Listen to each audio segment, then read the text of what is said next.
안녕하세요. 김태훈의 현명한 투자자 방송 시작하겠습니다. 오늘은 두산그룹의 이 구조조정이 시장의 하나의 그 화두가 되고 있습니다. 왜냐면 이 수법이 예전에 그 삼성물산과 제일모직의 합병 과정에서 주식 가치를 서로 이제 반대되게 그 산정함으로 해가지고 특정, 그러니까 오너 일가에게 이익을 몰아주려고 하다가 발생한 사건이었었는데 그 사건이랑 비슷하게 움직이고 있기 때문에 그렇습니다. 두산그룹이 사업 부분을 개편하겠다고 이제 그 발표를 했는데요. 그러면서 이제 클린 에너지, 스마트 머신, 반도체 첨단 소재 이렇게 그 핵심 산업별로 시장별로 이제 계열사들을 하나의 이제 그 뭐랄까 전문화하는 그런 방식으로 구조조정을 하겠다고 발표를 했습니다. 굉장히 그럴듯해 보였죠. 하지만 여기서 가장 핵심은 이 가운데 보이는 지주회사 두산으로부터 두산 로보틱스, 그다음에 두산 바켓으로 연결되는 이 라인이 가장 핵심입니다. 왜냐하면 이 두산은 오너 일가가 뭐 가장 많은 지분을 갖고 있기도 하고 또 결국은 오너 일가가 이제 두산, 지주회사 두산을 통해서 그룹 전체를 지배하고 있는 구조인데 이 두산을, 그러니까 지주회사 두산의 오너 일가들은 예전 그 두산건설 워크아웃 때 그룹 전체가 워크아웃 들어가면서 사재 출연도 하고 해서 했던 그런 오너들입니다. 그래서 지금 그 이런 사재 출연에 대한 보상을 해줘야 되는데 그 보상의 일환으로 이 두산, 지주회사 두산으로부터 두산 로보틱스, 두산 바켓으로 연결되는 이 구조를 통해서 이익을 갖다 주려고 했던 것 같습니다.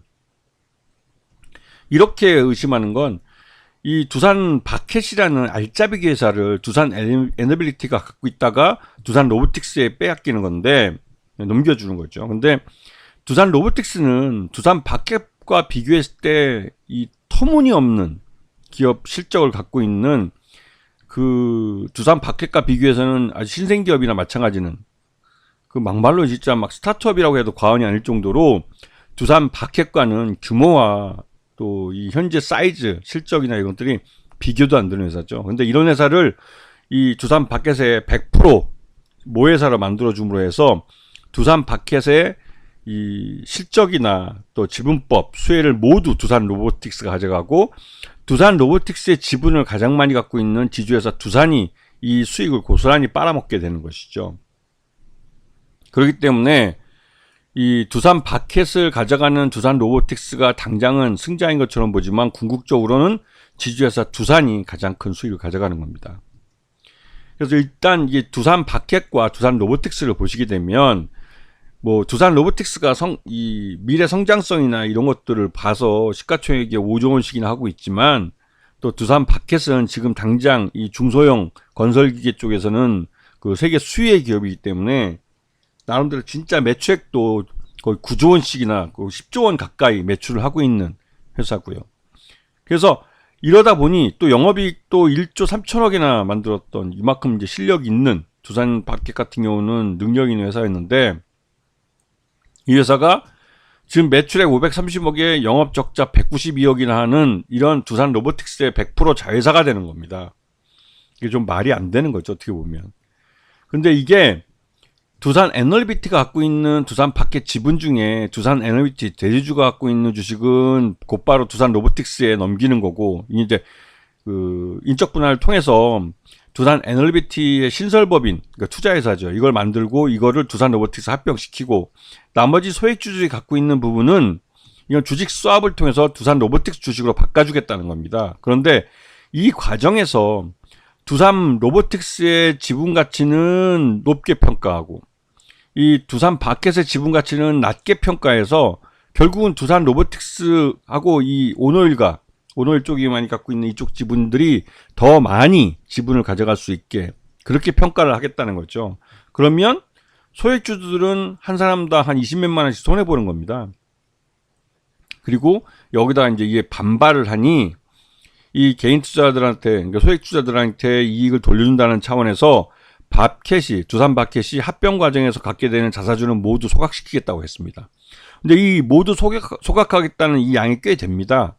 그러다 보니 그렇게 되면 바켓은 그 자사주를 갖고 있다가 나중에 뭐 경영권 승계나 여러 가지 문제가 있을 때 이거를 이 의결권을 다시 부활시켜서 제3자에게 이제 주식을 넘기면 의결권이 부활되게 되는데, 그렇게 해서 뭐 경영권을 방어하는 데 쓸 수도 있고 하지만 이걸 아예 그냥 소각시킴으로 해서 나름대로 이제 두산이 이 딜을 하는 것에 이제 진정성을 보여주겠다는 것이었죠. 하지만 어차피 이렇게 자사주 소각해서 없어지면 그 혜택은 이 대주주, 최대주주 오너일가도 뭐 똑같이 받게 되는 겁니다. 물론 대주주기 때문에 더더욱 그 이 자사주 소각에 의한 효과는 더 크게 받을 수 있는 것이죠.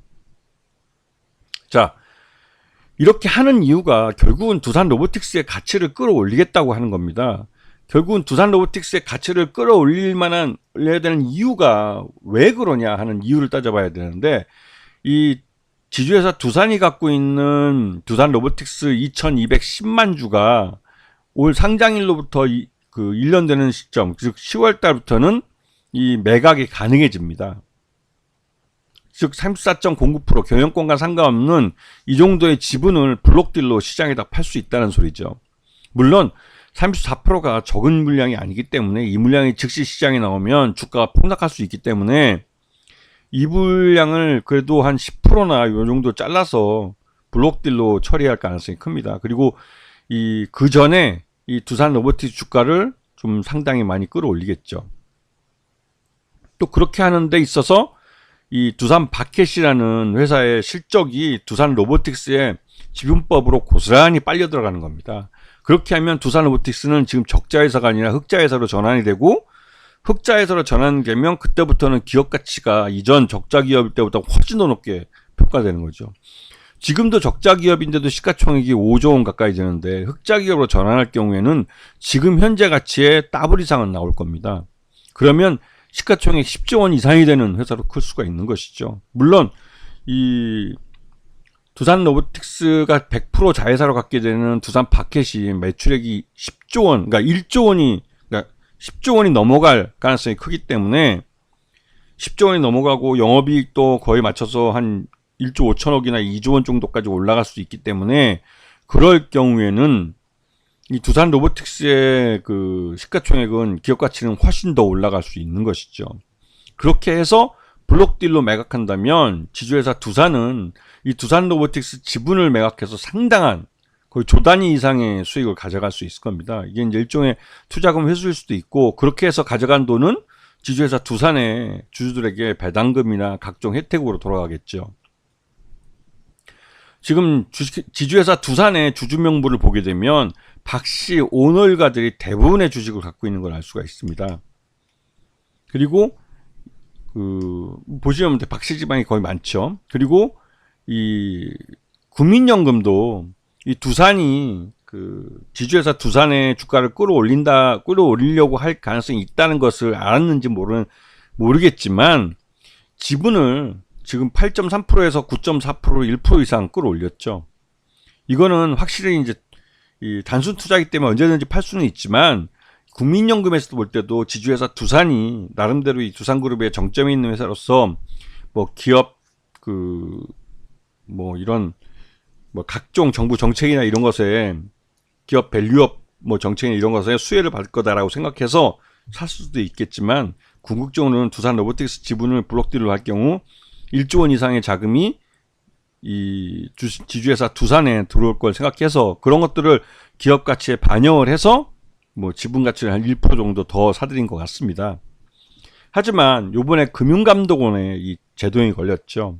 왜냐면 금융감독원은 지금 윤석열 정부에서 밀고 있는 기업 밸류업 정책하고 이 정반대되는, 즉 지주회사 두산의 오너일가에게 가장 큰 수혜가 돌아가도록 자회사 간의 지배구조를 바꾸는 이러한 작업들이 분명 문제가 있어 보이는 겁니다.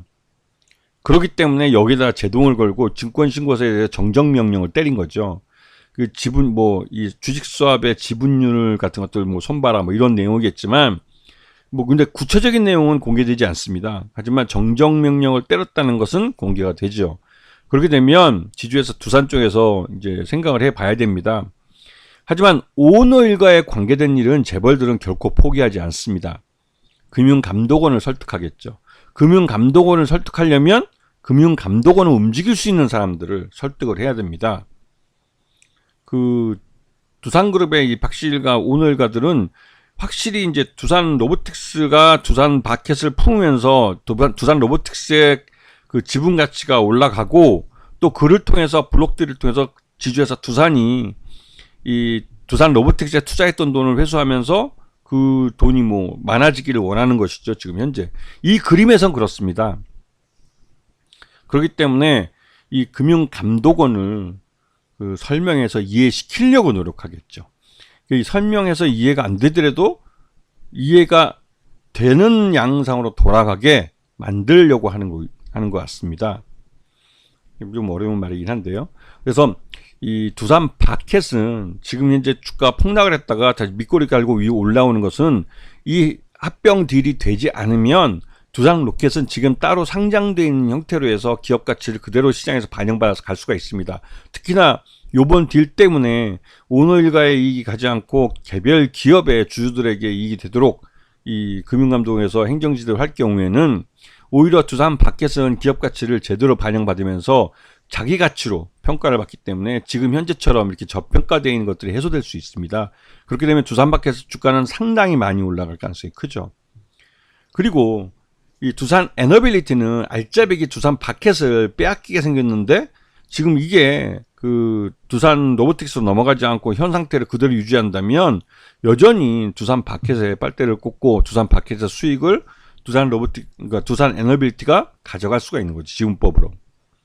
자, 그리고 두산 로보틱스는 졸지에 횡재를 했다가 이게 이제 하루아침에 일장 춘몽이 되게 생겼습니다. 그러니까 주가가 급등했다가 다시 흘러내려버리는 거죠. 이제는 이러한 그 두산그룹에서 할 수 있는 비상 조치가 먹히지 않는다는 것 때문에 더더욱 실망 매물이 그 매물을 더 불러내고 있는 모습인 것 같습니다. 그리고 지주회사 두산, 결국은 지주회사 두산 주주들이 이 수익을 가져가려고 이 난리를 피웠는데 결국은 금융감독원이 제동을 걸었기 때문에 결국은 지금 이게 이루어지기 어려운 일이 돼버렸습니다. 그러다 보니 이렇게 주가가 폭락할 수밖에 없는 거죠. 이 모든 흐름에는 이 지주회사 두산의 주주들이 수익을 가져가려고 하려는 움직임 때문에 했었는데 궁극적인 목적은, 근데 결국은 이 딜이 깨져버리면 지주회사 두산 주주들이 결국은 먹을 수 있는 떡을 못 먹게 되는 꼴이 되어버리기 때문에 가장 큰 실망, 매물이 나올 수밖에 없는 그런 상황이 돼버린 거죠. 그래서 지금 상황이 이렇다는 걸 설명을 드린 겁니다. 지난번에 방송했을 때하고 이 금융감독원이라는 이 전체 딜을 깰 수 있는 딜 브레이커가 나타나가지고 지금 판을 흔들어 버린 거예요.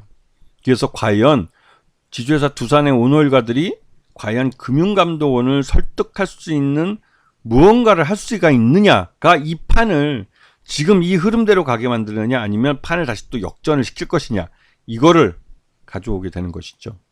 알겠죠? 자, 오늘 방송 여기서 마치겠습니다. 감사합니다.